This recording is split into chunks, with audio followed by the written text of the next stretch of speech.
इस वीडियो में हम एक अंतराल में वक्र और x अक्ष के बीच के क्षेत्र का क्षेत्रफल ज्ञात करेंगे। तो चलिए शुरू करते हैं। मान लेते हैं कि हमें एक फलन y बराबर f ऑफ x बराबर x स्क्वायर दे रखा है।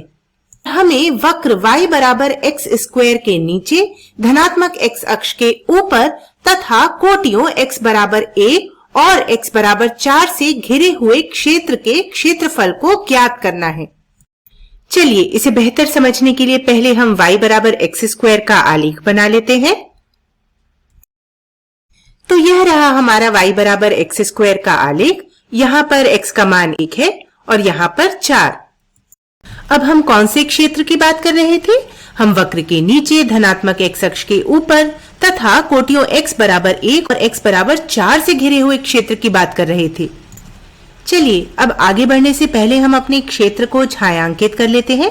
तो इस रेखाखंड पर हमारे x का मान 1 होगा और इस वाले रेखाखंड पर x का मान 4 होगा। अब हम अपने क्षेत्र को भी पीले रंग से छायांकित कर देते हैं। ये हमने इसे पीले रंग से छायांकित कर दिया। याद रहे हमें इसी छायांकित क्षेत्र का क्षेत्रफल ज्ञात करना है।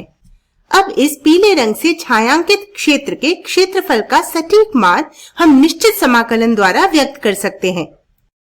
तो हम निश्चित समाकलन 1 से 4 fx dx की गणना कर इस क्षेत्र के क्षेत्रफल का सटीक मान ज्ञात कर सकते हैं। अब इस व्यंजक को याद रखना बहुत आसान है।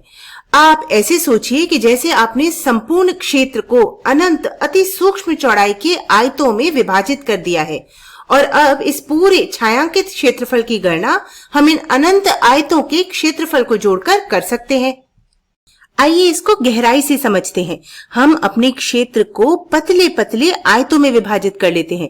तो ये हो गया पहला आयत, दूसरा आयत, तीसरा आयत और इसी प्रकार से हमें संपूर्ण क्षेत्र को पतले पतले आयतों में विभाजित करना है। अब यहाँ देखने से ये आयत उतने पतले नहीं दिख रहे हैं जितना इन्हें होना चाहिए, पर ध्यान रखिए कि हमें पूर्ण क्षेत्रफल को ऐसे अनंत आयतों में विभाजित करना है।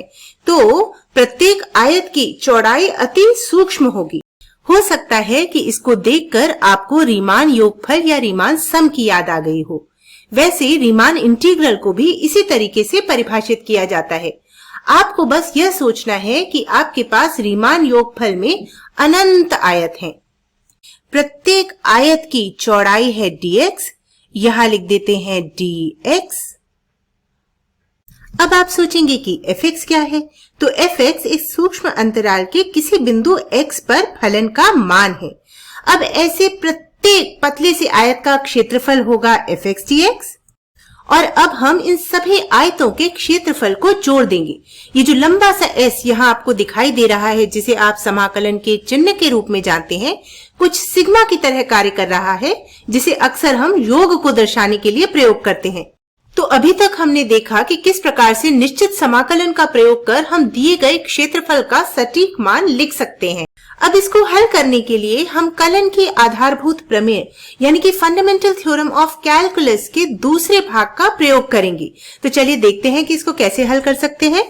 कलन की आधारभूत प्रमेय के अनुसार यदि अपर केस fx का अवकलज लोअर केस fx हो, या फिर दूसरे शब्दों में हम कह सकते हैं कि लोअर केस fx का प्रति अवकलज अपर केस fx हो, तो निश्चित समाकलन 1 से 4 fx dx का मान होगा प्रति अवकलज का मान 4 पर माइनस प्रति अवकलज का मान 1 पर। अब चूंकि fx बराबर x स्क्वायर निश्चित समाकलन 1 से 4 x स्क्वायर dx का मान ज्ञात करने के लिए सर्वप्रथम हमें x स्क्वायर का प्रति अवकलज ज्ञात करना होगा। यानी कि अगर lower case fx x square है तो उसका प्रति अवकलज अपर केस fx क्या होगा? अब घात के नियम से x के सापेक्ष x क्यूब का अवकलज 3x स्क्वायर के बराबर होता है। ध्यान दीजिए 3x स्क्वायर x स्क्वायर का 3 गुना है। तो यदि दोनों पक्षों को हम 3 से भाग दें तो हमें क्या मिलेगा?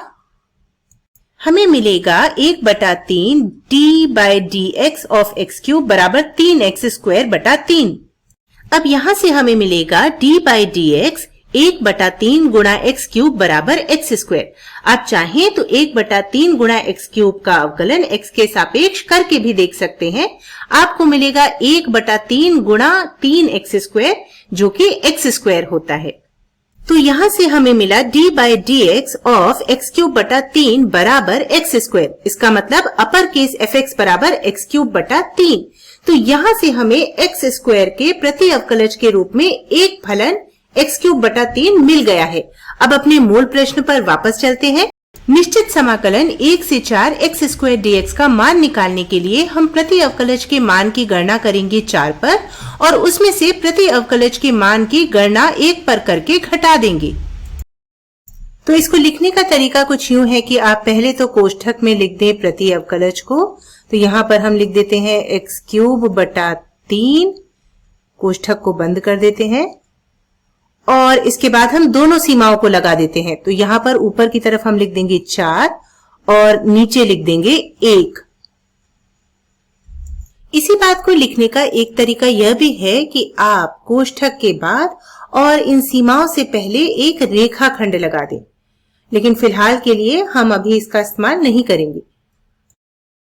तो इसका मान आ जाएगा 4�3/3 माइनस 1�3/3। इसको सरल करने पर मिलेगा 64/3। यहाँ 64/3 क्या है? 64/3 प्रति अवकलज का 4 पर मान है, माइनस 1/3 जहां पर कि 1/3 प्रति अवकलज का 1 पर मान है। इसको सरल करके लिखें तो ये बराबर आ जाएगा 63/3 के, और 63/3 का मान होता है 21। तो हमें दिए गए क्षेत्र का क्षेत्रफल मिला 21 वर्ग इकाई। अब हम किसी भी इकाई में अपने क्षेत्रफल को मापें। हमने यहाँ यह देखा कि वक्र y बराबर x² के नीचे, x अक्ष के ऊपर तथा कोटियों x बराबर 1 और x बराबर 4 से घिरे हुए क्षेत्र के क्षेत्रफल का माप होता है 21 वर्ग इकाई।